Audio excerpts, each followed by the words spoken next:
Hello दोस्तों, आपके अपने YouTube channel study with Rajni के बीपीएससी प्रैक्टिस सेट में आपका स्वागत है। आज हम लोग बीपीएससी के प्रैक्टिस सेट क्राउन का जो है 10 नंबर प्रैक्टिस सेट की हम लोग चर्चा करेंगे। तो दोस्तों, आप लोग इसमें वीडियो में बने रहें, जो आपके एग्जाम के लिए ज़्यादा से ज़्यादा फायदेमंद होगा। तो क्वेश्चन नंबर 1 की चर्चा करते हैं हम लोग। पूर्व वैदिक आर्यों का धर्म प्रमुखता था, तो उनका धर्म प्रकृति पूजक और यज्ञ था।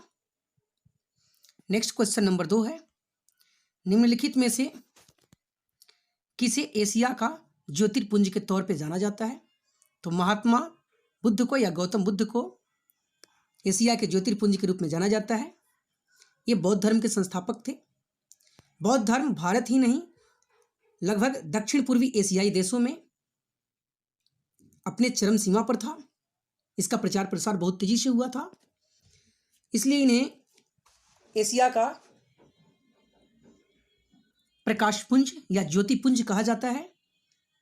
गौतम बुद्ध के जीवन पर आधारित जो है एडविन आर्नल्ड ने लाइट ऑफ एशिया नामक एक पुस्तक की रचना भी की है। नेक्स्ट क्वेश्चन नंबर है 3, निम्नलिखित में से कौन सा कथन सही नहीं है? तो श्रवण बेलगोला में स्थित गोमतेश्वर की प्रतिमा जैनियों के अंतिम तीर्थंकर को दर्शाती है। तो ध्यान दीजिएगा, जैनियों के अंतिम तीर्थंकर 24वें तीर्थंकर के रूप में महावीर स्वामी को जाना जाता है। वहीं गोमतेश्वर की बात करें तो गोमतेश्वर प्रथम तीर्थंकर ऋषभ देव के पुत्र माने जाते हैं। तो यहाँ पे यह गलत है और यहीं हमको गलत ही चुनना था। यहाँ पे क्या हो जाएगा, यही मेरा आंसर होगा। आगे कहता है कि भारत का सबसे बड़ा बौद्ध मठ अरुणाचल प्रदेश में है, तो यह सही है। दूसरा कहता है कि खजुराहो के मंदिर चंदेल राजाओं ने बनवाए थे, यह भी सही है। होयलेश्वर मंदिर शिव को समर्पित है, तो यह भी सही है। तो यहाँ पे आंसर मेरा हो जाएगा ऑप्शन नंबर ए, जो गलत था। नेक्स्ट क्वेश्चन नंबर है 4, मालवा क्षेत्र पर मगध की सत्ता का विस्तार निम्न में से किसके शासन काल में हुआ था? इसका विस्तार शिशुनाग के शासन काल में हुआ था। पुराणों के अनुसार मगध नरेश शिशुनाग अवंती के राजा चंड प्रद्योत को पराजित करके अवंती को मगध में मिला लिया था। ऐसे अवंती की बात करें तो अवंती में ही मालवा पड़ता था। अवंती एक महाजनपद था, 16 महाजनपदों में एक महाजनपद अवंती भी था। नेक्स्ट क्वेश्चन नंबर 5, अशोक के निम्नांकित अभिलेखों में से किसमें दक्षिण भारतीय राज्यों का उल्लेख मिलता है?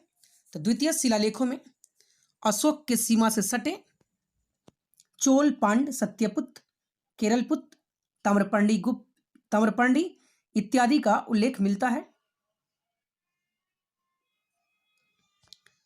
नेक्स्ट क्वेश्चन नंबर है 6, मेगास्थनीज ने भारतीय समाज को कितने श्रेणियों में विभाजित किया है?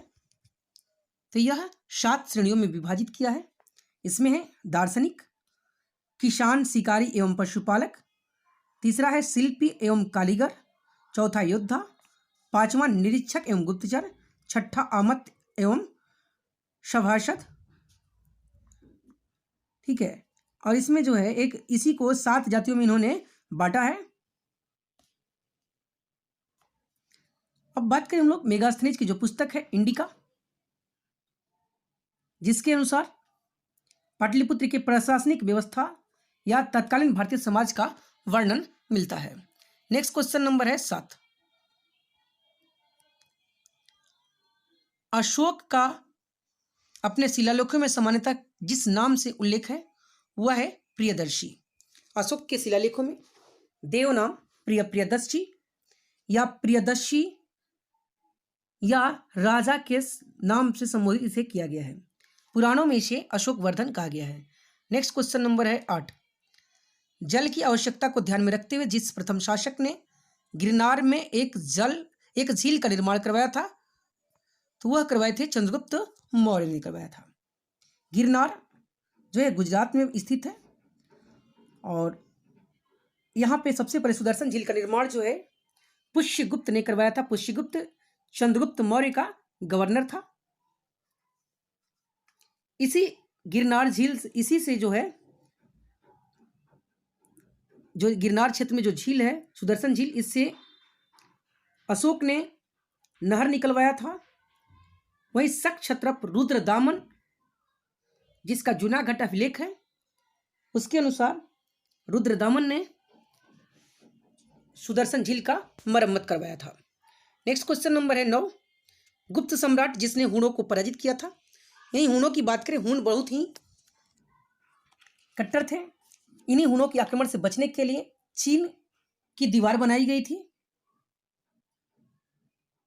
तो भारत में इस हूणों को पराजित किया था स्कंदगुप्त ने। इसका उल्लेख भीतरी स्तंभ लेख में मिलता है। 455 से 67 के बीच जो है ये हूण आए थे। नेक्स्ट क्वेश्चन नंबर है 10, गुप्त युग में भूमि राजस्व की दर क्या थी। तो गुप्त युग में भूमि राजस्व की जो दर थी वह 1/4 से 1/6 थी। तो उपज का चौथा भाग या उपज का छठा भाग भी था। तो यहाँ पे 1 और 2 दोनों सही है, यानी ऑप्शन नंबर ई हो जाएगा। अब बात करें हम लोग थोड़ी सी कर की। यहाँ पे कर की चर्चा कर लेते हैं। तो भू राजस्व जो है नगद में लिया जाता था और अनाज के रूप में भी लिया जाता था, दोनों रूप में। नगद वसूलने वाले, नगद को हिरण्य कहा जाता था, अनाज को मेम कहा जाता था। वहीं नगद वसूलने वाले अधिकारी को हिरण्य शामु दापिक कहा जाता था। वहीं अनाज वसूलने वाले अधिकारी को औद्रांगिक कहा जाता था। क्वेश्चन नंबर 11 की बात करें हम लोग, खजुराहो को मांतगेश्वर मंदिर समर्पित है। यह भगवान शिव को समर्पित है। इसके गर्भगृह में भगवान शिव के बृहद आकार शिवलिंग है, जो मृत्युंजय महादेव के नाम से जाना जाता है। संभवतः इस मंदिर का निर्माण राजा धंग ने करवाया था। इसी के बगल में लक्ष्मण मंदिर भी स्थित है। नेक्स्ट क्वेश्चन नंबर हम लोग बात करें 12 की, किस चोल राजा ने जल सेना प्रारंभ की थी। तो राजराज प्रथम ने जल सेना प्रारंभ की थी। और राजराज प्रथम की जो जल सेना थी बहुत ही सुदृढ़ थी। यही कारण है कि इसने मालदीव, श्रीलंका तक के क्षेत्रों को अपने साम्राज्य में मिला लिया था। इसकी नौसेना जो है बहुत ही ताकतवर थी। इसका नेतृत्व बहुत ही कुशल था। क्वेश्चन नंबर 13 है, निम्नलिखित में से कौन बीजगणित के क्षेत्र में अपने योगदान के लिए विशेष रूप से जाना जाता है। तो बीजगणित के क्षेत्र में अपने योगदान के लिए भास्कर जाने जाते हैं।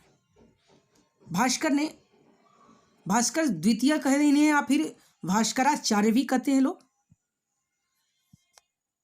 जिनकी पुस्तक थी शिरोमणि। और शिरोमणि में लीलावती, बीजगणित, ग्रहगणित और गोलाध्याय नामक 4 भाग हैं।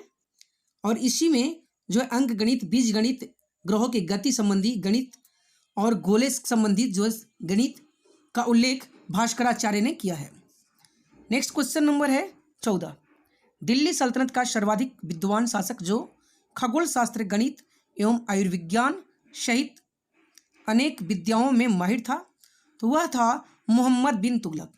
भारतीय इतिहास का सबसे ज़्यादा पढ़ा लिखा शासक मोहम्मद बिन तुगलक था, लेकिन उसकी योजनाएं सफलतापूर्वक क्रियान्वित नहीं हुई, जिसके कारण इतिहासकारों के आलोचना का पात्र बना। इसे पागल बादशाह, शनकी बादशाह के नाम से जाना जाता है। नेक्स्ट क्वेश्चन है 15 नंबर, तबकात ए नासरी का लेखक कौन है। तो तबकात ए नासरी के लेखक हैं मिन्हाज उस सिराज। इन्हें काजी या शद्र ए जहां या नासरी मदरसा का प्रधान भी कहा जाता है। इन्हें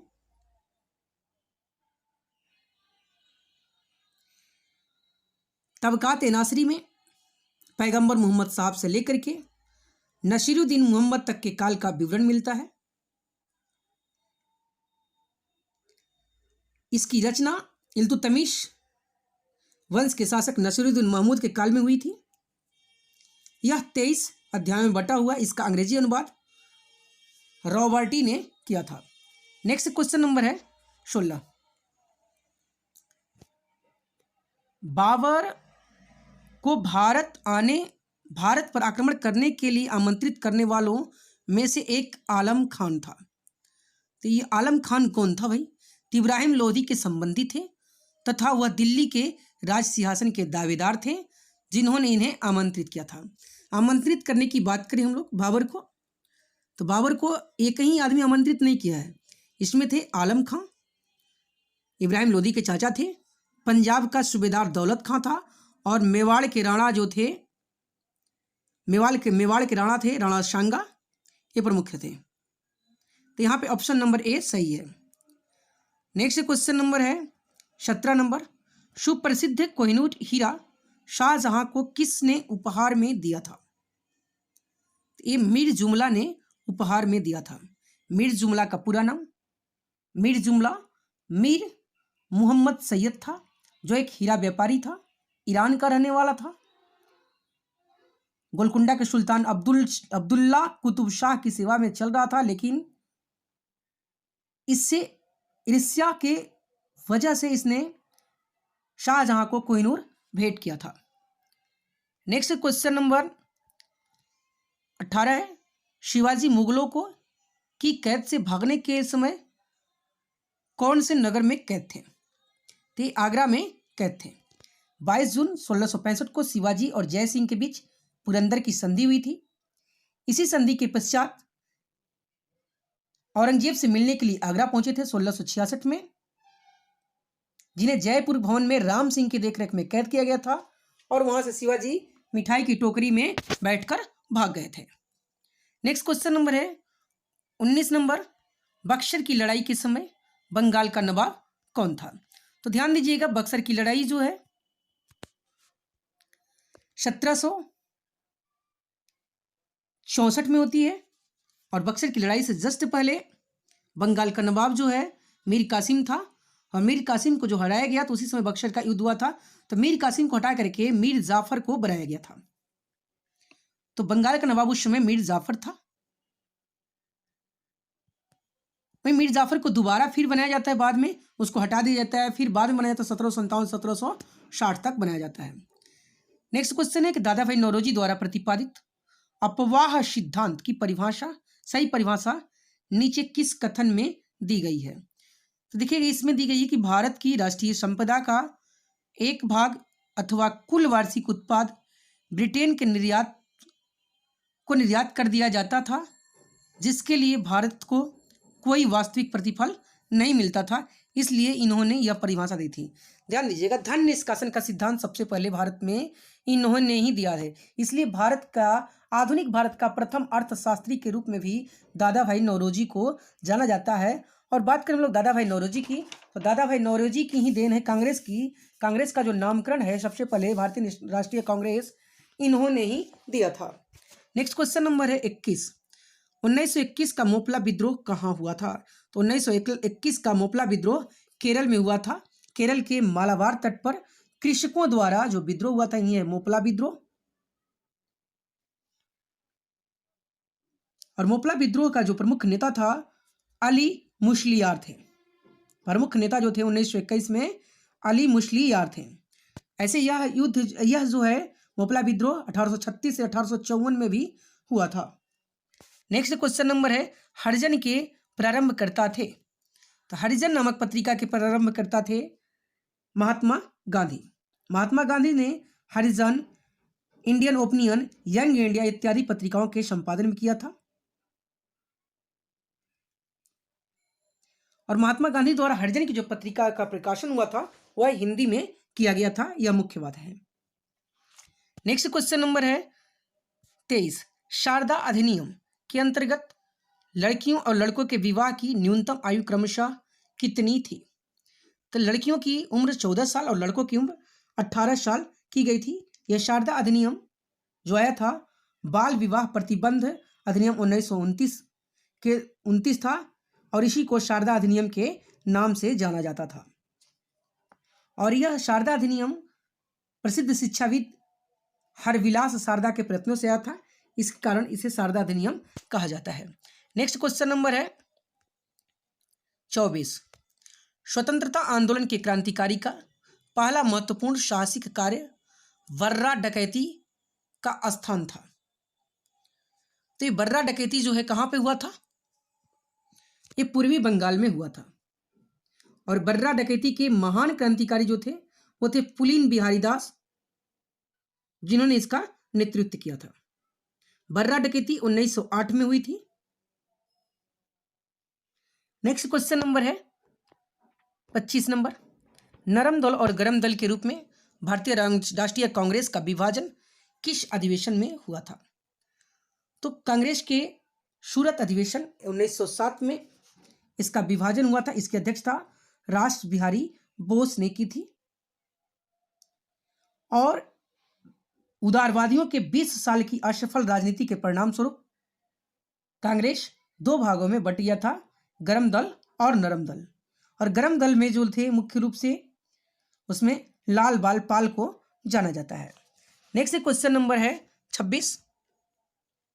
वह व्यक्ति जिसने 4 अप्रैल 1919 को दिल्ली की जामा मस्जिद के प्रवचन मंच से हिंदू मुस्लिम एकता का भाषण दिया था, वे थे स्वामी श्रद्धानंद। स्वामी श्रद्धानंद की बात करें तो ये आर्य समाज सन्यासी थे जो दयानंद सरस्वती की शिक्षाओं से प्रेरित थे।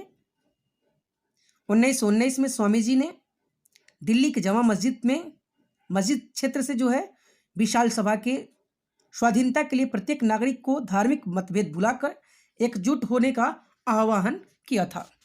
नेक्स्ट क्वेश्चन नंबर है 27। निम्नलिखित में से किसने भारतीय राष्ट्रीय कांग्रेस के कराची अधिवेशन का सभापतित्व किया था? तो ये थे वल्लभ भाई पटेल।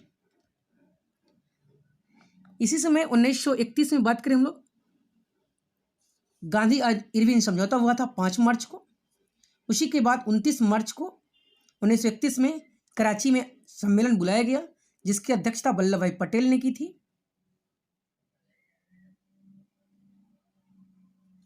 नेक्स्ट क्वेश्चन नंबर है 28।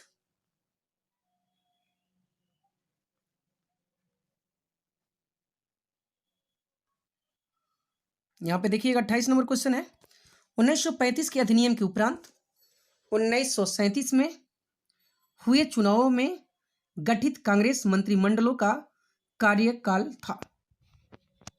एक कार्यकाल 28 माह का था। 1937 में हुए चुनाव से 1939 में 22 अक्टूबर 1939 तक कांग्रेस के मंत्रिमंडल रही, लगभग 28 माह तक रही। और द्वितीय विश्व युद्ध में जब भारत को बिना इसकी परमिशन के, मतलब इन नेताओं के द्वितीय विश्व युद्ध में झोंक दिया गया, तो इन लोगों ने विरोध स्वरूप मंत्रिमंडल से इस्तीफा दे दिया था। नेक्स्ट क्वेश्चन नंबर है 29। निम्न में से कौन कांग्रेसी रेडियो पर भारत छोड़ो आंदोलन की अवधि में नियमित रूप से कार्यक्रम प्रसारित किया करते थे? ये प्रसारित करने वाले थे डॉक्टर राम मनोहर लोहिया। राम मनोहर लोहिया जो है नियमित रूप से कांग्रेस के रेडियो प्रसारण करते रहते थे, क्योंकि ये गुप्त हो जाते थे और फिर जगह जगह से गुप्त रूप से संचालन करते थे रेडियो का, कांग्रेस रेडियो का, इसलिए इन्हें जाना जाता है। नेक्स्ट क्वेश्चन नंबर है 30। कांग्रेस के निम्नलिखित नेताओं में से कौन एक कैबिनेट मिशन योजना के पक्ष में पूरी तरह से था? तो महात्मा गांधी कैबिनेट योजना के पक्ष में पूरी तरह से थे, जबकि नेहरू ने अपने भाषण में 29 जुलाई 1946 को कैबिनेट मिशन प्लान को अस्वीकृत कर दिया था।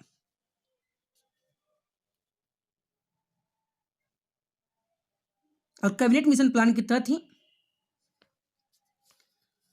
2 सितंबर 1946 को जवाहरलाल नेहरू के अधीन अंतरिम सरकार का गठन किया गया था, जिसमें मुस्लिम लीग जो है बाहर रही थी। नेक्स्ट क्वेश्चन नंबर है 31। भारतीय स्वतंत्रता अधिनियम द इंडिपेंडेंस एक्ट ब्रिटिश संसद द्वारा पारित हुई थी। 13 जुलाई 1947 में पारित हुई थी। 18 जुलाई 1947 को ब्रिटिश संसद में यह पारित हुआ था, जबकि इसका प्रस्ताव पहली बैठक में कांग्रेस की जो कार्यसमिति द्वारा 3 जून 1947 को अनुमोदित किया गया था।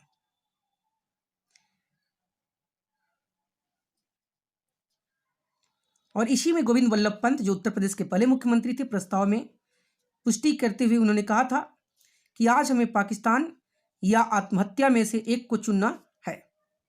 इसी में उन्होंने कहा था। नेक्स्ट क्वेश्चन नंबर है 32 नंबर। 15 अगस्त 1947 को निम्नलिखित में से कौन भारतीय राष्ट्रीय कांग्रेस के अध्यक्ष थे? तो यह थे जेबी कृपलानी। जेबी कृपलानी 1934 से 1935 तक कांग्रेस के महासचिव थे। बाद में भारतीय संविधान के में इन्होंने निर्णय के निर्माण में जो है इन्होंने महत्वपूर्ण भूमिका निभाई और 23 नवंबर 1946 से मेरठ का अध्यक्ष जब बने थे, मेरठ में कांग्रेस का अधिवेशन का अध्यक्ष बने थे। उसके बाद नवंबर 1947 तक अध्यक्ष ये रहे थे। तो यहाँ पे आंसर हो जाएगा जेबी कृपलानी। नेक्स्ट क्वेश्चन नंबर है 33। पुनर्जागरण स्वीकृति के इटली में प्रारंभ होने पुनर्जागरण संस्कृति के इटली में प्रारंभ होने का कारण था। इसका कारण था विचारों को व्यक्त करने की स्वतंत्रता। विचारों को व्यक्त करने की स्वतंत्रता। ऐसे बात करें हम लोग पुनर्जागरण जो इटली में होने का सबसे बड़ा कारण था कि कुस्तुनतुनिया का जब पतन हो गया तो कुस्तुनतुनिया बेनेटाइन साम्राज्य की राजधानी हुआ करती थी और उसमें वहाँ पोपों का गढ़ हुआ करता था और वह पोप जो है अपनी पुस्तकों को लेकर के इटली की ओर पलायन कर गए और उसी समय इटली में प्रिंटिंग प्रेस का निर्माण हुआ था और उसमें किताबें छपने लगी। वह किताबें सबके पास जाने लगी और इससे इटली में क्या हुआ, पुनर्जागरण आया था। इसका मुख्य कारण यह है। नेक्स्ट क्वेश्चन नंबर है 34। जगत नारायण लाल को किस जेल में भेजा गया था? जगत नारायण लाल को हजारीबाग जेल में भेजा गया था। जगत नारायण लाल बिहार के एक प्रसिद्ध सार्वजनिक सामाजिक कार्यकर्ता थे। इन्हें सांप्रदायिक सौहार्द के समर्थन के कारण हजारीबाग जेल में इन्हें स्वतंत्रता आंदोलन के दौरान भेजा गया था। नेक्स्ट क्वेश्चन नंबर है राष्ट्र कवि की उपाधि अपनी सांस्कृतिक कृतियों द्वारा भारतीय स्वतंत्रता संग्राम में सबल सहयोग हेतु निम्न में से किसे प्राप्त हुई थी? इन्हें मैथिली शरण गुप्त को यह उपाधि प्राप्त हुई थी। मैथिली शरण गुप्त को साहित्य जगत में दद्दा के नाम से जाना जाता है। मैथिली शरण गुप्त की जो कृति थी भारत भारती 1912 में प्रकाशित हुई थी, जिसने भारतीय स्वतंत्रता संग्राम में काफ़ी भूमिका निभाई थी। इसलिए इन्हें महात्मा गांधी ने राष्ट्र कवि की उपाधि धारण की थी। इनकी जो मुख्य रचनाएं हैं उसमें पंचवटी, सिद्धराज, साकेत, यशोधरा, विश्ववेदना इत्यादि हैं। क्वेश्चन नंबर हम लोग 36 की बात करें। वह दर्रा जो निम्नलिखित में से सर्वाधिक ऊंचाई पर स्थित है? तो यहाँ पे नाथुला दर्रा जो है सर्वाधिक ऊंचाई पर स्थित है, जिसकी ऊंचाई 4310 मीटर है। वहीं बात करें हम लोग जोजिला दर्रा की तो 3528 मीटर है। रोहतांग दर्रा की ऊंचाई है 3978 मीटर और खैबर दर्रा की ऊंचाई है 1070 मीटर। नेक्स्ट क्वेश्चन नंबर है 37। इन पश्चिमी वाहिनी नदियों में से कौन दो पर्वत श्रेणियों के बीच बहती हैं? तो पर्वत श्रेणियों के बीच बहने वाली जो नदी है यहाँ पे आगे मैं दिखाऊंगा। ऐसे ऑप्शन में यहाँ पे नर्मदा है और नर्मदा सही है। नर्मदा बिंद श्रेणी और सतपुड़ा श्रेणी के भ्रंश घाटियों में बहती है। तो यहाँ पे नर्मदा सही है। नेक्स्ट क्वेश्चन है यहाँ पे देखिएगा 38 नंबर। निम्नलिखित में से कौन सी जल प्रबंधन युक्ति भारत में लागत को अधिकतम लाभ देने वाली है? तो यह है वर्षा जल का संचयन सबसे ज्यादा लाभ देने वाली है। अब क्वेश्चन पूछा जा सकता है कि वर्षा जल संचयन में सबसे अग्रणी राज्य कौन सा है? तो वर्षा जल संचयन में सबसे अग्रणी राज्य के रूप में जाना जाता है वह है तमिलनाडु को। नेक्स्ट क्वेश्चन नंबर है 39। भारत में निम्न में से किस क्षेत्र में मृदा अपरदन की समस्या गंभीर है? तो शिवालिक पहाड़ियों के पाद क्षेत्र में, क्योंकि यहाँ पे नदियां जो हिमालय से निकलने वाली उनका ढाल तीव्र है और इस वजह से एक कटाव जो मृदा का अपरदन जो है बहुत तेजी से करती हैं।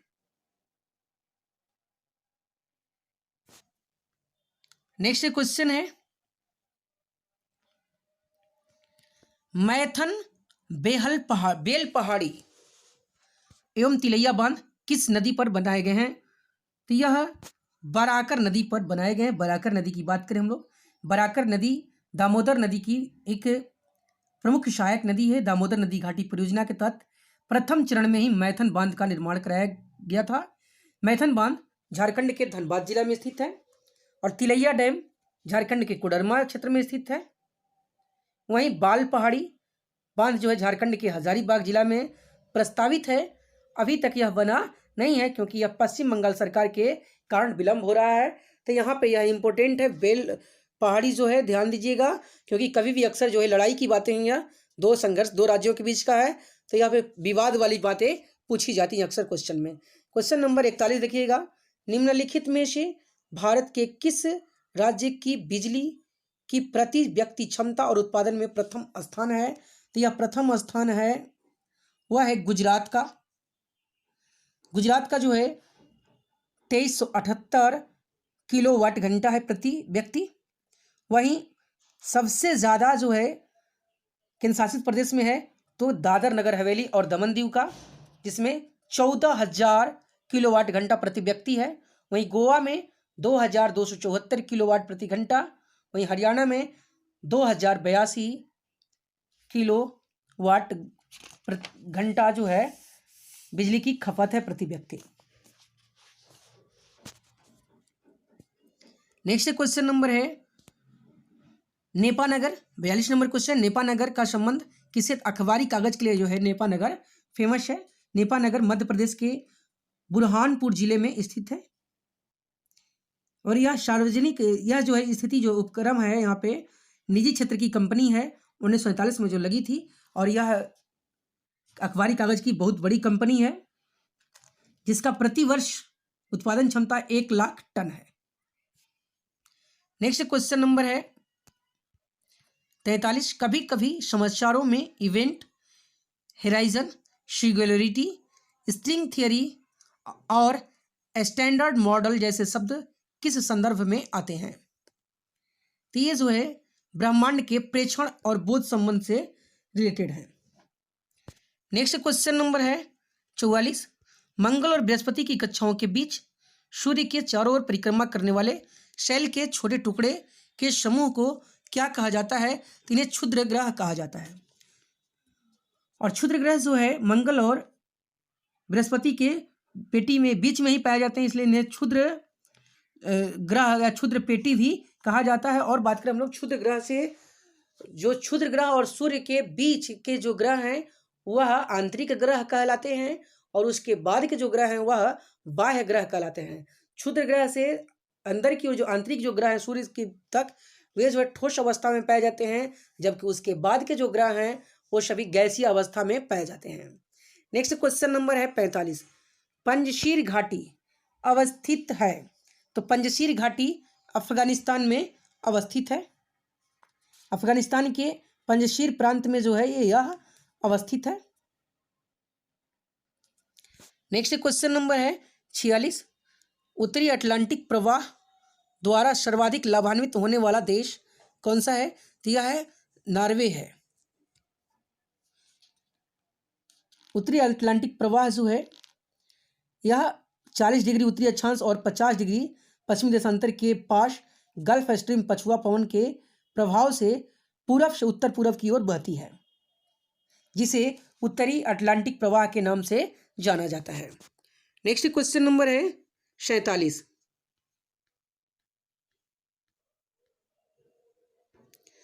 गुलाबी क्रांति किससे संबंधित है? तो गुलाबी क्रांति झींगा से संबंधित है। झींगा उत्पादन से संबंधित है गुलाबी क्रांति। नेक्स्ट क्वेश्चन नंबर है 48, निम्नलिखित में से कौन सा कथन सही नहीं है? तो अधिकतम तापमान की मेखला विषुवत रेखा के सहारे पाई जाती है, यह क्या है? सही नहीं है। विषुवत रेखा पर सूर्य की किरणें वर्ष भर लंबवत चमकती हैं, जिसके कारण वह वर्ष भर तापमान ऊंचा बना रहता है, परंतु अधिकतम तापमान विषुवत रेखीय क्षेत्र पर न होकर के कर्क और मकर रेखा के पास होता है। क्योंकि विषुवतरेखीय क्षेत्र के समीप भागों में आकाश में बादलों से लगभग प्रतिदिन 2 से 4 बजे के मध्य बादल छाए रहते हैं। यहाँ पे बारिश भी होती है। सूर्य ताप की बड़ी मात्रा बादलों में परिवर्तित होती है और यहाँ पे बारिश की संभावना क्या होती है? अधिक होती है। ठीक है, इसलिए यहाँ पे नहीं पाया जाता। अब बात करें हम लोग विश्व की सर्वाधिक गर्म स्थल जो है लीबिया है, लीबिया का अल्जीजिया, और दक्षिण एशिया का सर्वाधिक गर्म स्थल जो है पाकिस्तान का जैकोबाबाद है, जो कर्क रेखा क्षेत्र में स्थित है। नेक्स्ट क्वेश्चन नंबर है 49। वर्ष 2021 में आया ताउते तूफान का नामकरण किस देश ने किया था? तो ताउते तूफान का नामकरण म्यांमार ने किया था। ताउते का जो अर्थ होता है शोर मचाने वाली छिपकली। ताउते का अर्थ है शोर मचाने वाली छिपकली। नेक्स्ट है, ध्यान दीजिएगा, अब यहाँ से जो है मैथ है, और मैथ जो है आपका लगभग 60 नंबर तक है, 59 तक है। तो चलिए हम लोग आगे बढ़ते हैं, 59 पार करते हैं, 60 में आते हैं। कहता है कि निम्नलिखित को सुमेलित नहीं करता। यहाँ पे देखिए, जहाज की जो चाल है और नॉट में मापी जाती है। नौचालन के में प्रयुक्त दूरी को इकाई है नॉटिकल माइल, यानी समुद्र की दूरी जो मापी जाती है नॉटिकल मील में मापी जाती है। प्रकाश के तरंगदैर्घ्य की इकाई जो एंगस्ट्रम है, और प्रकाश वर्ष दूरी का मापक है, समय का मापक नहीं है। तो यहाँ पे ऑप्शन नंबर डी मेरा क्या है? सुमेलित नहीं है। नेक्स्ट क्वेश्चन नंबर है 61। निम्नांकित में से कौन सुमेलित नहीं है? तो ध्यान दीजिएगा, यहाँ पे मैनोमीटर से दाब मापा जाता है, कार्ब्यूरेटर से आंतरिक दहन इंजन मापी जाती है, दहन इंजन मापी जाती है, और कार्डियोग्राम से हृदय की गति मापी जाती है, और सिस्मोमीटर से पृष्ठतल की वक्रता नहीं मापी जाती। सिस्मोमीटर से भूकंप की तीव्रता मापी जाती है, इसलिए ऑप्शन नंबर डी मेरा क्या है? गलत है। नेक्स्ट क्वेश्चन नंबर है 62। अब ये तो फिजिक्स का क्वेश्चन है, ये बनाने वाला है। एक चिकनी अंतः अनंत तल क्षैतिज के साथ थीटा डिग्री का कोण पर आनत है, जैसा कि दी गई आकृति में दिखाया गया है। एक पिंड विरामावस्था से प्रारंभ कर आनत पृष्ठ पर से नीचे की ओर फिसलता है। अध्यस्तल तक पिंड को पहुंचने में लगा समय है। तो लगा समय क्या होगा इसका? तो 1/sin2hg। तो यहाँ पे हो जाएगा 1/sin2hg हो जाएगा। यहाँ पे ऑप्शन नंबर डी हो जाएगा, sin theta 2h/g। Next question number है 63। प्रकाशित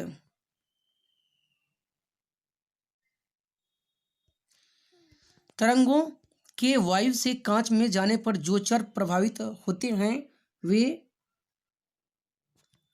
तरंगदैर्घ्य और वेग पर होते हैं। वे तरंगदैर्घ्य और वेग होते हैं। नेक्स्ट क्वेश्चन नंबर है 64 नंबर। प्रकाश की 7 रंग होते हैं, रंगों को अलग करने की क्या तरीका है? तो ध्यान दीजिएगा, यह प्रिज्म है। प्रिज्म से जब श्वेत प्रकाश को गुजारा जाता है तो उसमें उसके आगे जो है 7 रंग की जो है श्वेत पट्टी पर 7 रंग जो दिखाई देते हैं, इसे वर्ण विक्षेपण कहा जाता है। और इस 7 रंगों में जो है बैगनी रंग का विक्षेपण सबसे अधिक होता है और लाल रंग का विक्षेपण सबसे कम होता है। तो यहाँ पे नेक्स्ट क्वेश्चन नंबर है 65। मनुष्य की आंख में किसी वस्तु का प्रतिबिंब जिस भाग पर बनता है वह क्या कहलाता है? तो वह दृष्टिपटल, या इंग्लिश में इसी को हम कहें तो रेटिना। और रेटिना बनता है, रेटिना पर जो बनता है वह प्रतिबिंब वह छोटा, उल्टा और वास्तविक बनता है। मस्तिष्क जो है इसे सीधा करके देखता है। नेक्स्ट क्वेश्चन नंबर है 66। मेंस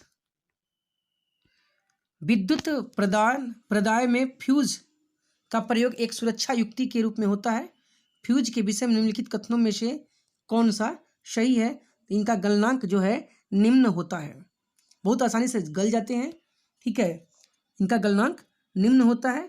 जबकि इनका प्रतिरोधकता जो है वह उच्च होती है। बात करें हम लोग फ्यूज तार किसका बनता है, तो तांबा, टीन और सीसा के मिश्रण से फ्यूज तार बनता है। और इसे फ्यूज का जो गलनांक जो है बहुत कम होता है। इसकी वजह से क्या होता है कि जो परिपथ में, विद्युत परिपथ में जो यंत्र हैं हमारे, वे सभी बच जाते हैं जब यदि प्रवाह विद्युत का अधिक हो तब, या विद्युत का प्रवाह बहुत ज़्यादा शॉर्ट वोल्टेज हो जाए तो भी वहाँ पे यह काम करता है। नेक्स्ट क्वेश्चन नंबर है 67। यदि किसी के डोमेन नेम के आखिरी में EDU और US है तो यह क्या बताता है। EDU मतलब एजुकेशन हो गया, US मतलब यूनाइटेड स्टेट की यह संस्था हो गई, यानी ऑप्शन नंबर डी हो जाएगा, यूनाइटेड स्टेट ऑफ अमेरिका, यानी अमेरिका की में एक शैक्षिक संस्था है, इसका यह डोमेन होगा।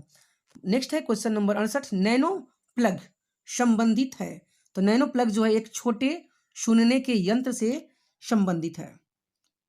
और नैनो प्लग की बात करें तो विश्व की सबसे छोटी जो है कान में सुनने वाली मशीन है, जिसका निर्माण सर्वप्रथम नेविना जीविक ने किया था। नेक्स्ट क्वेश्चन है 69 नंबर।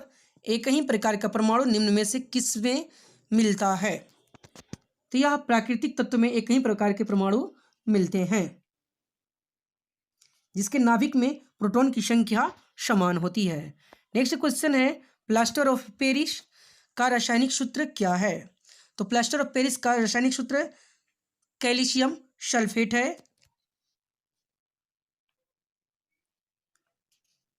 इसे कैल्शियम सल्फेट हेमी हाइड्रेटेड भी कहा जाता है, जिसे CaSO4 1/2 H2O के रूप में भी जाना जाता है। यह जल में अविलेय होता है। इसे जिप्सम को 120 डिग्री सेल्सियस पर गर्म करके प्राप्त किया जाता है। प्लास्टर ऑफ पेरिस को जिप्सम को 120 डिग्री गर्म करके सेल्सियस पर गर्म करके किया जाता है। इसका प्रयोग जो है टूटी हुई हड्डियों को जोड़ने में किया जाता है, मूर्तियों के निर्माण में इसका प्रयोग किया जाता है। अब नेक्स्ट क्वेश्चन है 71 नंबर।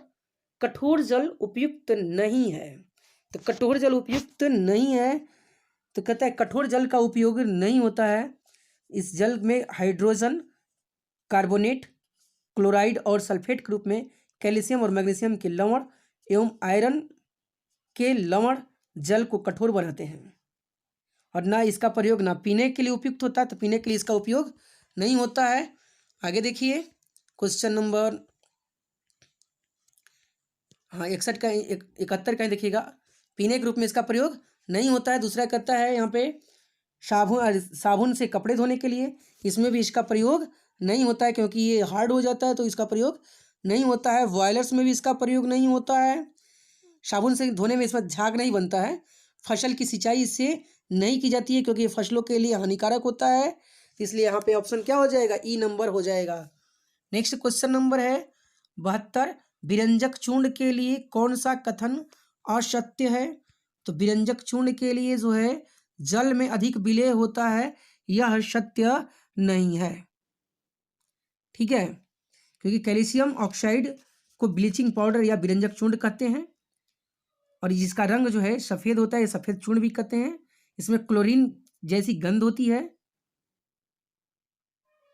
और यह स्वच्छ विलयन का निर्माण कभी नहीं करता यहाँ पे। ठीक है, यह जल में विलेय होता है लेकिन अशुद्धियों की उपस्थिति कारण जो है स्वच्छ विलयन का निर्माण नहीं करता, इसलिए यह जल में अधिक विलेय वाली बात यह सही नहीं है। नेक्स्ट क्वेश्चन है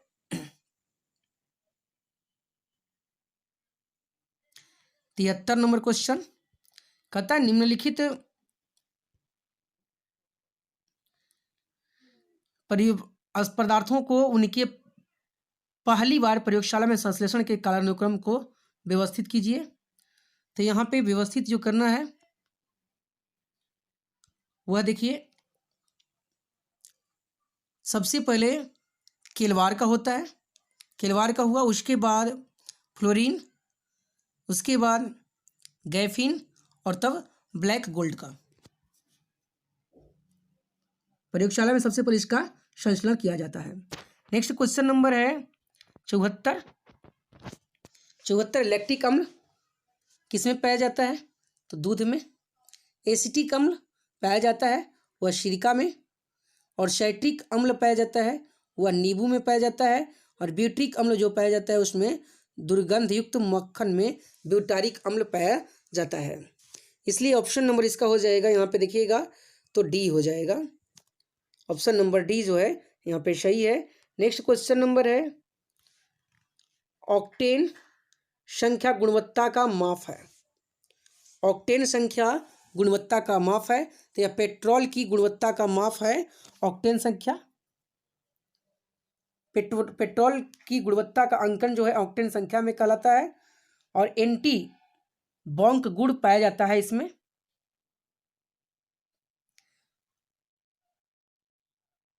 पेट्रोल की जितनी अच्छी क्वालिटी होगी उतना ही ऑक्टेन संख्या अधिक होगा। ठीक है, नेक्स्ट क्वेश्चन नंबर है 76 निम्नलिखित में से कौन सा सही सुमेलित नहीं है। तो यहाँ पे ध्यान दीजिएगा, अलवणीकरण समुद्री जल में होता है, सही है। यहाँ पे कहता है प्रतिलोम परासरण या पेयजल का होता है, सही है। विकृतीकरण प्रोटीन का होता है। पाश्चीकरण जो है दूध का होता है, चाय का नहीं होता है। इसलिए ऑप्शन नंबर डी मेरा क्या हो जाएगा, आंसर हो जाएगा। नेक्स्ट क्वेश्चन नंबर है 77 मच्छर भगाने वाली दवाओं में सक्रिय रसायन है। तो सक्रिय रसायन के रूप में जो है एलिथ्रीन को जाना जाता है। एलिथ्रीन सक्रिय रसायन है। मेंटस और रेपेल्स के नियमानुसार 4% एलिथ्रीन का प्रयोग किया जाता है, जो मनुष्यों के लिए हानिकारक नहीं होता है। यही एलिथ्रीन वास्तव में जो है पायरेथायराइड होता है, संश्लेषित पायरेथायराइड होता है। वहीं पायरीथ्रिन्स का प्रयोग जो है मगरमच्छ और मच्छर की जो अगरबत्ती होती है उसमें किया जाता है। यह एक कीटनाशक के रूप में किया जाता है। नेक्स्ट क्वेश्चन नंबर है 78 नंबर,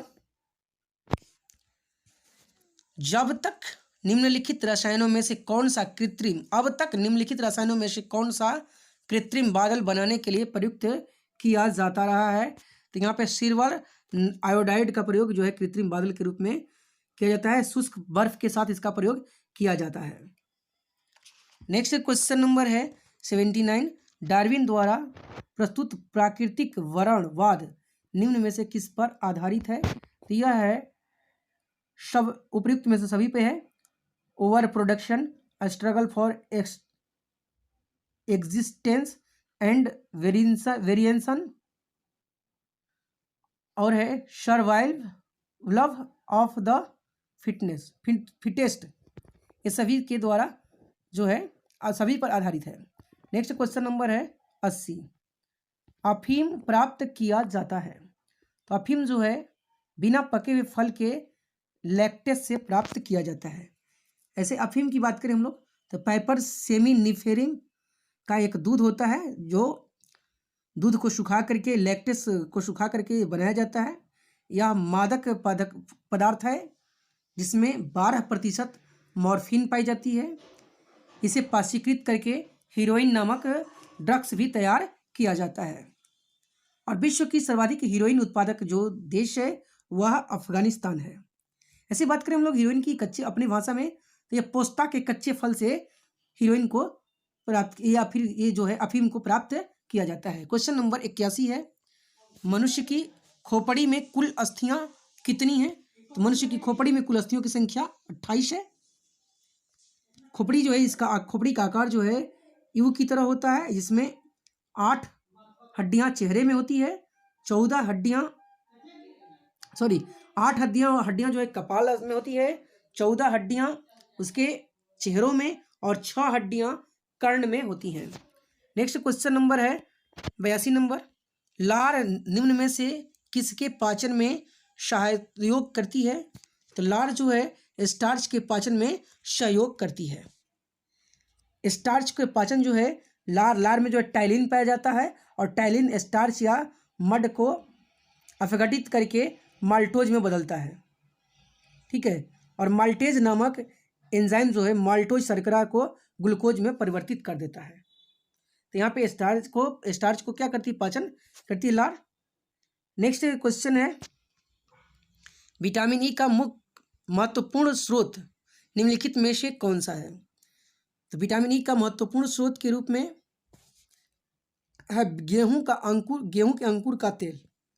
गेहूं के अंकुर का तेल जो है विटामिन ई का महत्वपूर्ण स्रोत है। विटामिन ई की कमी से जो है बाल वगैरह झड़ने लगता है। नेक्स्ट क्वेश्चन नंबर है 84।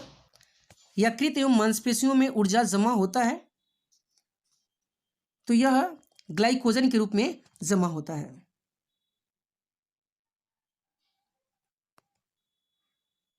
नेक्स्ट क्वेश्चन नंबर है सिलिकोसिस एक है। सिलिकोसिस जो है फेफड़े संबंधित एक बीमारी है जो अधिक धूल कण के जाने से होता है। सिलिका जो फेफड़े संक्रमित हो जाता है और यह बीमारी हो जाती है। क्वेश्चन नंबर 86 है मैकडाउन रोग का कारक है।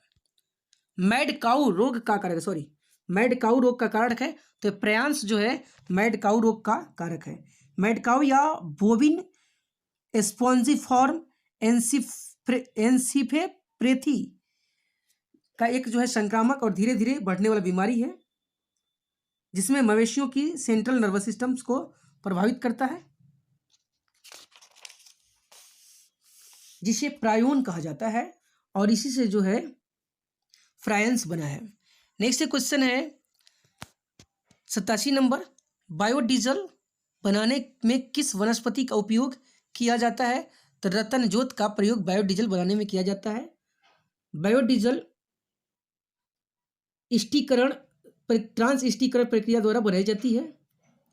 बायोडीजल जो है वनस्पति तेल या वर्षा के ग्लिसरीन से निकाला जाता है और इसमें जो है मेथिल ईस्टर और ग्लिसरीन का सह उत्पाद मिलता है। नेक्स्ट क्वेश्चन नंबर है 88।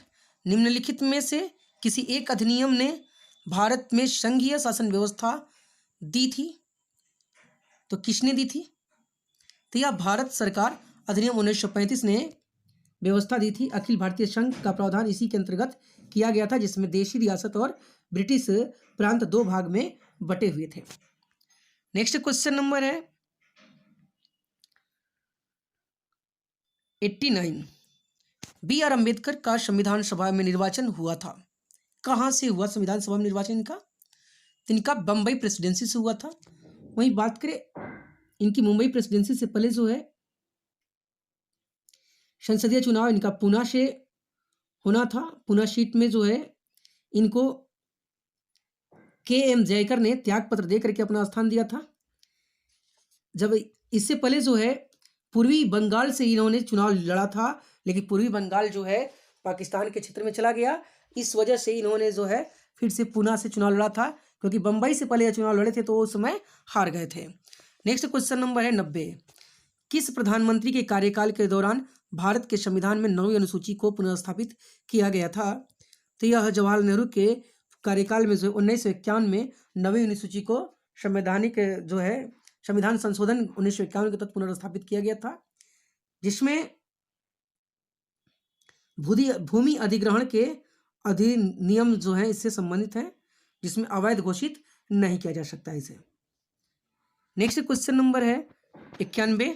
भारत के संविधान के निर्माताओं का मत निम्नलिखित में से किस में प्रतिबिंबित होता है, तो यह उद्देशिका में प्रतिबिंबित होता है। उद्देशिका अर्थात प्रस्तावना संविधान का अभिन्न अंग है और प्रस्तावना को संविधान का कुंजी कहा गया है, जिसे जवाहरलाल नेहरू ने 13 दिसंबर 1946 को संविधान सभा में प्रस्तुत किया था। और इसके बारे में जो है एमपी पायली एक विद्वान है जिन्होंने लिखा था कि यह प्रलेखों में सर्वोच्च तथा विचार आदर्श और अभिव्यक्ति के में अनुपम है, यह संविधान की आत्मा है। तो क्वेश्चन ये भी पूछा जा सकता है कि उद्देशिका को संविधान की आत्मा किसने कहा है, तो एम.वी. पायली ने कहा था। नेक्स्ट क्वेश्चन नंबर है 92 नंबर। एक नया राज्य बनाने में संवैधानिक संशोधन के लिए कैसा बहुमत चाहिए, तो ध्यान दीजिएगा यहाँ पे साधारण बहुमत से भी कम चल जाएगा, ठीक है। यहाँ पे 3/4 की जरूरत नहीं है, साधारण बहुमत से भी काम चल जाएगा, तो ऑप्शन नंबर ए, ठीक है। नेक्स्ट क्वेश्चन नंबर है 93। व्यक्तिगत स्वतंत्रता के लिए उच्च न्यायालय निम्नलिखित में से किस रीट को जारी कर सकता है। व्यक्तिगत स्वतंत्रता के लिए तो बंदी प्रत्यक्षीकरण को जारी कर सकता है, ठीक है, उच्च न्यायालय। नेक्स्ट क्वेश्चन नंबर है 94, निम्नलिखित में से भारत में मौलिक कर्तव्य कौन सा है? तो मौलिक कर्तव्य है बी नंबर कि हमारी मिलीजुली संस्कृति की समृद्धि विरासत को संरक्षित करना हमारा मौलिक कर्तव्य है। क्वेश्चन नंबर है 95, भारतीय राजनीतिक व्यवस्था में कार्यपालिका ... के अधीन रहकर कार्य करती है। तो विधायिका जो है कार्यपालिका के अंदर रह करके कार्य करती है। बात करें हम लोग भारतीय राजनीति में व्यवस्था के तहत जो है 3 प्रमुख अंग हैं, विधायिका, कार्यपालिका और न्यायपालिका। विधायिका का कार्य है कानून बनाना यानी विधान बनाना, वहीं कार्यपालिका जो है इसे लागू करती है और कार्य रूप देती है, परंतु कार्यपालिका जो है विधायिका के अधीन रहकर ही कार्य करती है।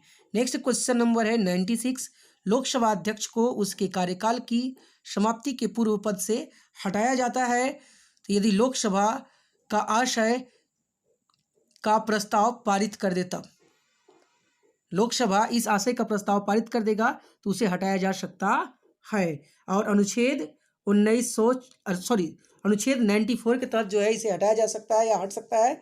अध्यक्ष जो है उपाध्यक्ष को त्याग पत्र देगा और उपाध्यक्ष अध्यक्ष को त्याग पत्र देगा। ठीक है, नेक्स्ट क्वेश्चन नंबर है 97,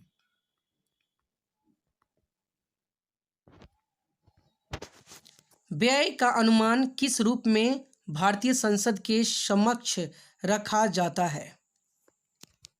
तो यह अनुदान के अनुरोध के रूप में रखा जाता है।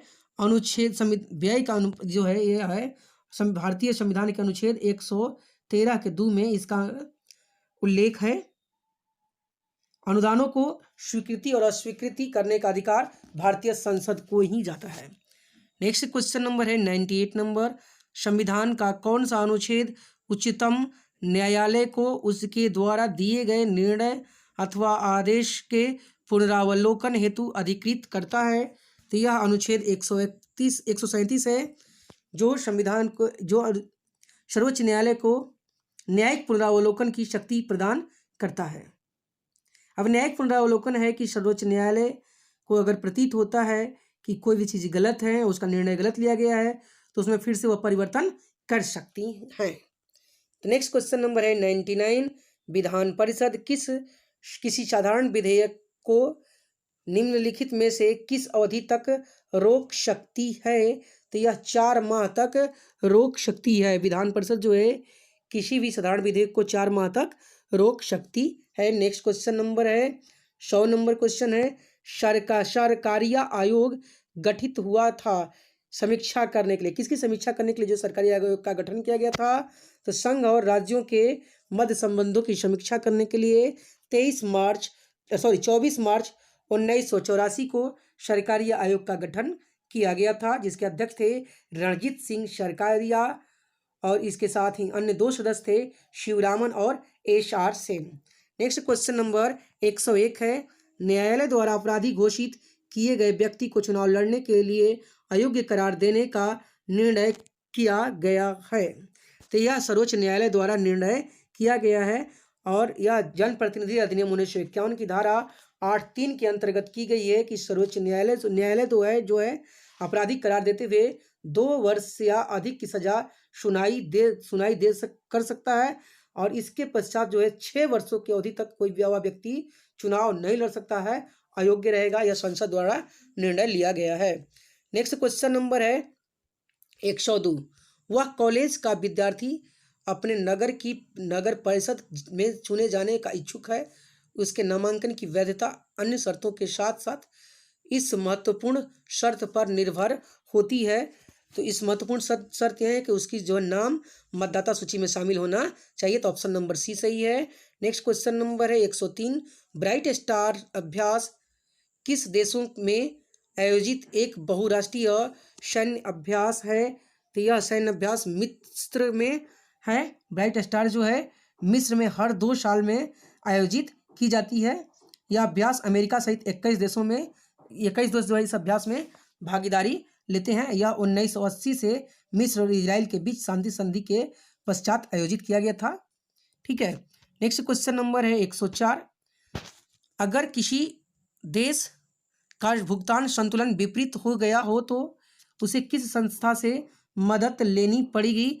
तो अंतर्राष्ट्रीय मुद्रा कोष से मदद लेनी पड़ेगी। नेक्स्ट क्वेश्चन नंबर है 105, निम्नलिखित में से कौन सा शब्द मौद्रिक नीति के बनाने में प्रयोग नहीं किया जाता है? तो मौद्रिक नीति के बनाने में प्रयोग नहीं किया जाता है वह है ब्लू चिप। ब्लू चिप का जो है मौद्रिक नीति में प्रयोग नहीं किया जाता है। ब्लू चिप उस कंपनी को कहा जाता है जो हमेशा अच्छा रिटर्न देती हैं, उन्हें ब्लू चिप कहा जाता है। नेक्स्ट क्वेश्चन नंबर है 106, देश में वित्तीय आपातकाल की घोषणा कौन करता है? देश में वित्तीय आपातकाल की घोषणा राष्ट्रपति करता है और वित्तीय आपातकाल की घोषणा जो है कैबिनेट की सहमति से राष्ट्रपति करता है। नेक्स्ट क्वेश्चन नंबर है 107, भारत में मोटर वाहनों के दायरों और ट्यूबों के लिए अनिवार्य मानक चिन्ह निम्नलिखित में से कौन सा है? तो यह है भारतीय मानक ब्यूरो BIS जो है मोटर वाहनों के टायरों और ट्यूबों को अनिवार्य मानक चिन्हित करता है। नेक्स्ट क्वेश्चन नंबर है 108, प्रवासी भारतीय दिवस किस दिन मनाया जाता है? तो 9 जनवरी को मनाया जाता है, क्योंकि इसी दिन महात्मा गांधी 9 जनवरी को 1915 को दक्षिण अफ्रीका लौटे थे और उन्हीं की याद में यह प्रवासी भारतीय दिवस मनाया जाता है। महात्मा गांधी को सबसे महान प्रवासी के रूप में जाना जाता है। ऐसे इसका मनाने का उद्देश्य है कि प्रवासी भारतीय को मान्यता देना और जो भारत के विकास में क्या करें, अपना योगदान दे सकें। क्वेश्चन नंबर 109 है, भारत के वित्त मंत्री ने इस साल के आम बजट के लिए कौन सा ऐप लॉन्च किया है? तो देखिएगा ये ऐप जो है केंद्रीय बजट मोबाइल ऐप लॉन्च किया है और ये लॉन्च करने वाली थी वित्त मंत्री Nirmala Sitharaman. Next question number है 110, किस राज्य के मुख्यमंत्री को Skoch chief minister of the year पुरस्कार से सम्मानित किया गया है? तो आंध्र प्रदेश के मुख्यमंत्री को यह अवार्ड दिया गया है और अब आंध्र प्रदेश के मुख्यमंत्री जो है YS जगन मोहन रेड्डी को यह अवार्ड दिया गया है। नेक्स्ट क्वेश्चन है, भारतीय रेलवे द्वारा यात्रा के दौरान सभी प्रकार के प्रश्नों या शिकायतों सहायता हेतु हाल ही में जारी हेल्पलाइन नंबर क्या है? तो 139 है यहाँ पे। क्वेश्चन नंबर है 112, 67वें नेशनल अवार्ड समारोह में किस अभिनेत्री को नेशनल अवार्ड से सम्मानित किया गया है? तो कंगना रनौत को नेशनल अवार्ड से सम्मानित किया गया है और यह अवार्ड जो है उनकी film Manikarnika the queen of Jhansi पंगा मूवी के लिए इन्हें सर्वश्रेष्ठ अभिनेत्री का पुरस्कार दिया गया है। वहीं धनुष और मनोज वाजपेयी को संयुक्त रूप से सर्वश्रेष्ठ अभिनेता का पुरस्कार दिया गया है। क्वेश्चन नंबर 114 है, उत्तर प्रदेश मध्य प्रदेश के बाद शादी के लिए जबरन धर्मांतरण पर कानून पारित करने वाला देश का तीसरा राज्य कौन बन गया है? तो यह गुजरात बना है। नेक्स्ट क्वेश्चन नंबर 114 है, द फादर में एक प्रमुख भूमिका निभाने के लिए 2021 में सर्वश्रेष्ठ अभिनेता को ऑस्कर दिया गया था। किसे दिया गया था? तो एंथनी हॉपकिंस को सर्वश्रेष्ठ अभिनेता का ऑस्कर अवार्ड दिया गया है। नेक्स्ट क्वेश्चन है 115 नंबर। अब किस देश के पर्वतारोही कामी रीता शेरपा दुनिया की सबसे ऊंची चोटी माउंट एवरेस्ट पर 25 बार चढ़ने वाली दुनिया की पहली पर्वतारोही बनी है? तो यह रहने वाली हैं नेपाल की और यह 52 वर्षीय कामी रीता शेरपा हैं जो 7 मई को 25वीं बार दुनिया की सबसे ऊंची चोटी पर चढ़ी हैं। नेक्स्ट क्वेश्चन नंबर है 116, हाल ही में किस भारतीय अर्थशास्त्री को सामाजिक विज्ञान के क्षेत्र में स्पेन के सर्वोच्च पुरस्कार प्रिंस ऑफ एस्टूरियस अवार्ड से नवाजा गया है? तो यह अमर्त्य सेन को नवाजा गया है और यह 26 मई 2021 को इन्हें नवाजा गया। और इनको किसने नवाजा गया कि भुखमरी पर उनके अनुसंधान और मानव विकास पर उनके सिद्धांत, लोक कल्याण से जुड़ी अर्थनीतियों और अन्याय, असमानता, बीमारी, अज्ञानता से लड़ने के लिए दिया गया इन्हें। नेक्स्ट क्वेश्चन नंबर है 117, पत्रकारों के लिए पत्रकार कल्याण कोष योजना किस राज्य ने लागू किया है, लॉन्च किया? तो छत्तीसगढ़ राज्य ने लॉन्च किया है। छत्तीसगढ़ के तत्कालीन जो है समय में वह 2 लाख रुपए की कोविड इलाज के लिए सहायता राशि के रूप में दी गई पत्रकार कल्याण कोष के तहत इसे जारी किया गया था। क्वेश्चन नंबर 118 है, हाल ही में रहे खबरों में डॉक्टर फिरदौसी कादरी और मोहम्मद अमजद साकिब किस पुरस्कार से, अच्छा है, डॉक्टर फिरदौसी कादिर और मोहम्मद अमजद साकिब किस पुरस्कार से प्राप्त करता है, इन्हें पुरस्कार भी दिया गया है। तो ये जो है पुरस्कार रेमन मैग्सेसे पुरस्कार दिया गया है। और रेमन मैग्सेसे पुरस्कार प्राप्त करने वाले जो है पहले एक बांग्लादेश के जो है वैक्सीन वैज्ञानिक जो डॉक्टर फिरदौसी कादरी पहले वैज्ञानिक हैं। वहीं पाकिस्तान के माइक्रो फाइनेंस अग्रणी मोहम्मद अमजद साकिब भी पहले रेमन मैग्सेसे पुरस्कार से सम्मानित व्यक्ति हैं। नेक्स्ट क्वेश्चन नंबर है 119, विश्व बौद्धिक संपदा दिवस निम्न में से किस दिन मनाई जाती है? तो यह 26 अप्रैल को मनाई जाती है। नेक्स्ट क्वेश्चन नंबर है 120, हाल ही में हिमाचल प्रदेश राज्य के 6 बार के किस पूर्व मुख्यमंत्री का 87 वर्ष की उम्र में निधन हो गया? तो वीरभद्र सिंह का निधन हो गया। वीरभद्र सिंह जो है कांग्रेसी नेता थे जो लगातार 6 बार तक हिमाचल प्रदेश के 6 बार मुख्यमंत्री बने थे। नेक्स्ट क्वेश्चन नंबर 121, किस राज्य सरकार ने अगर पेड़ों को व्यावसायिक खेती को बढ़ावा देने के लिए पहल शुरू की थी? तो यह त्रिपुरा सरकार ने शुरू की थी। नेक्स्ट क्वेश्चन नंबर है 122, हाल ही में किस भारतीय महिला शटलर ने टोक्यो ओलंपिक में कांस्य पदक जीता है? तो यह पीवी सिंधु ने जीता था। पीवी सिंधु या सिंधु कहें हम लोग, पीवी सिंधु ने ब्रॉन्ज मेडल जीता था टोक्यो ओलंपिक में। और चीनी शटलर बिंग जियाओ को हरा करके इन्होंने यह जीता था। और ओलंपिक में व्यक्तिगत इवेंट में 2 पदक जीतने वाली यह पहली भारतीय महिला खिलाड़ी हैं। वहीं पुरुषों में बात करें तो सुशील कुमार हैं जिन्होंने यह कारनामा किया है। नेक्स्ट क्वेश्चन नंबर 123 है, हाल ही में किस भारतीय पहलवान ने टोक्यो ओलंपिक में 57 किलोग्राम फ्री स्टाइल में रजत पदक जीता है? तो यह रजत पदक जीतने वाले हैं रवि कुमार दहिया। रवि कुमार दहिया जो है रूस ओलंपिक समिति के पहलवान जाउर यूगीएव को हरा करके जीता था 5 अगस्त 2021 को। नेक्स्ट क्वेश्चन नंबर है 124, भारत और किस देश ने अल मोहद अल हिंदी 2021 नामक अपना पहला नौसैनिक अभ्यास आयोजित किया है? तो यह सऊदी अरब आयोजित किया है। नेक्स्ट क्वेश्चन नंबर है 125, यहाँ पे ध्यान दीजिएगा 125 है। कहता है टीसीएस कंपनी 17 अगस्त 2021 को कितने लाख करोड़ रुपए के बाजार मूल्य को पार करने वाली दूसरी भारतीय कंपनी बन गई है? तो यह 13 लाख करोड़ रुपए पार करने वाली दूसरी भारतीय कंपनी बन गई है। नेक्स्ट क्वेश्चन नंबर है 126, बिहार का कौन सा जिला 100% डिजिटल बैंकिंग वाला राज्य का पहला जिला बन गया है? तो डिजिटल बैंकिंग वाला पहला जिला जो बन गया वह है जहानाबाद। नेक्स्ट क्वेश्चन नंबर 127 है, पुस्तक वन अरेंज्ड मर्डर के लेखक कौन है? तो वन अरेंज्ड मर्डर के लेखक हैं चेतन भगत। नेक्स्ट क्वेश्चन है 128, प्रति वर्ग मील में सबसे अधिक सीसीटीवी कैमरे लगाने के मामले में कौन सा शहर दुनिया का प्रथम स्थान पर है? तो वह है दिल्ली। प्रथम स्थान पर अरविंद केजरीवाल ने लगवाया सबसे ज़्यादा। नेक्स्ट क्वेश्चन नंबर है 129, 2028 के ओलंपिक के लिए किस शहर को मेजबानी मिली है? तो यह मिली है लॉस एंजिल्स को मिली है। ठीक है, लॉस एंजिल्स जो है अमेरिका का शहर है। क्वेश्चन नंबर 130 है, बिहार में लौह पाइराइट कारखाना कहाँ स्थित है? तो लौह पाइराइट कारखाना अमझोर में स्थित है। ठीक है, नेक्स्ट क्वेश्चन नंबर है 131, निम्नलिखित में से किसमें नदी और उसके किनारे बसे शहर का मिलान गलत है?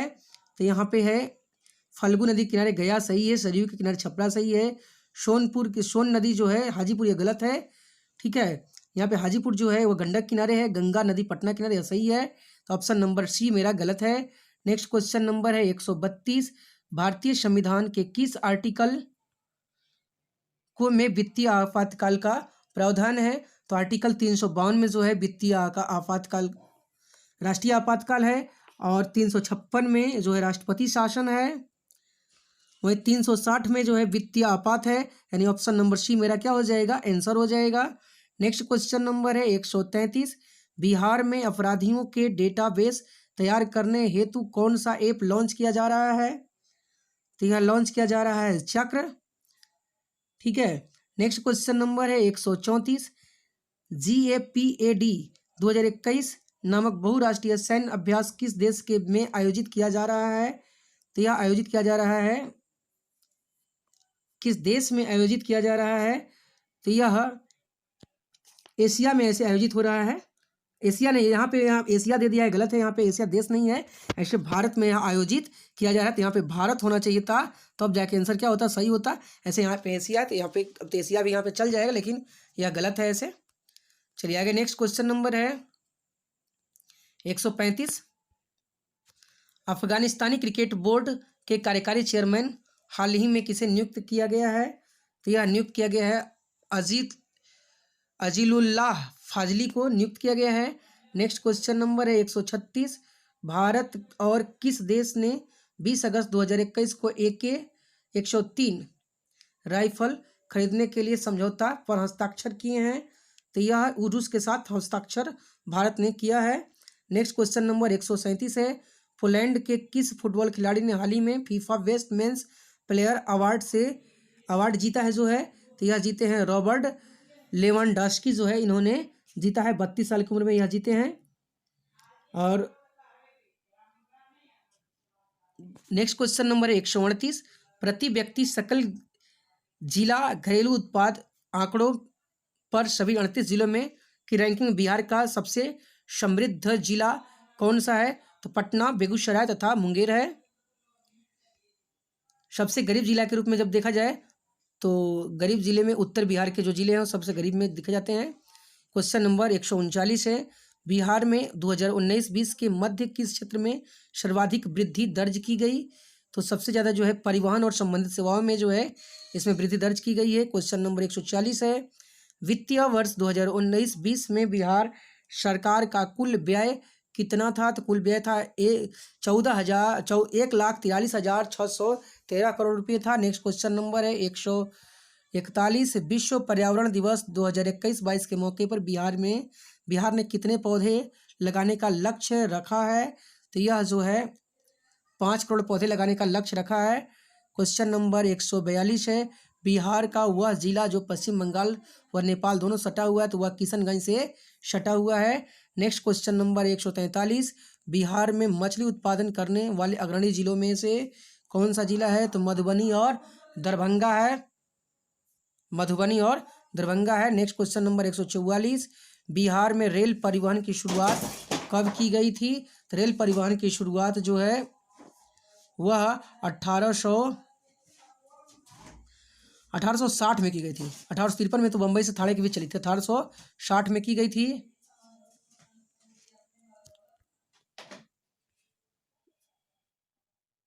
नेक्स्ट क्वेश्चन नंबर 145, निम्नलिखित में से किसे द्वितीयक प्रदूषक कहा जाता है? तो द्वितीयक प्रदूषक जो कहा जाता है वह बेंजीन को द्वितीयक प्रदूषक के रूप में जाना जाता है। ठीक है, सॉरी क्वेश्चन नंबर यहाँ पे बेंजीन के किसे द्वितीयक प्रदूषक के रूप में जाना जाता है? तो ओजोन को द्वितीय प्रदूषक के रूप में जाना जाता है। ठीक है, ओजोन जो है फॉर्मेल्डिहाइड, धुआं आदि जो है ये सभी द्वितीय प्रदूषक के रूप में जाने जाते हैं। तो यहाँ पे हो जाएगा ए हो जाएगा ओजोन। नेक्स्ट क्वेश्चन नंबर है 146, टोक्यो पैरालंपिक में भारत की अवनी लेखरा ने किस खेल में स्वर्ण पदक जीता है? तो अवनी लेखरा जो है वह निशानेबाजी में स्वर्ण पदक जीती हैं। नेक्स्ट क्वेश्चन नंबर है 147, निम्नलिखित में से क्या सही ढंग से मेल नहीं खाता है? तो यहाँ पे है सी जो है श्री विश्व श्रेष्ठ स्वामी जी, साहित्य और शिक्षा से यह जो है मेल नहीं खाता है। क्योंकि विश्वेश तीर्थ स्वामी जी एक भारतीय हिंदू गुरु हैं और श्री पेजावर जो है ये भारतीय हिंदू गुरु हैं। ये साहित्य शिक्षा से इनका संबंध नहीं है, ठीक है। नेक्स्ट क्वेश्चन नंबर है 148। तालिबान, यहाँ पे देखिएगा, तालिबान निम्नलिखित में से किसकी विचारधारा का अनुकरण करता है? तो तालिबान जो है ना तो देवबंद इस्लाम का करता है, ना पश्तूनवाली का करता है, ना सीरियाई इस्लाम का, ना ही सुन्नी इस्लामिक का। यह जो है किसी का इसमें नहीं करता है, क्योंकि तालिबान इसमें से किसी के मानदंडों पर खरा नहीं उतरता है। नेक्स्ट क्वेश्चन नंबर है 149। प्रो कबड्डी लीग के लगाई गई बोली में अब तक के सबसे महंगे खिलाड़ी के रूप में किसे चुना गया है? तो यह प्रदीप नरवाल को चुना गया है। प्रो कबड्डी में 1.65 करोड़ रुपए में इन्हें खरीदा गया था और ये खरीदने वाली जो इनकी कंपनी थी जिसे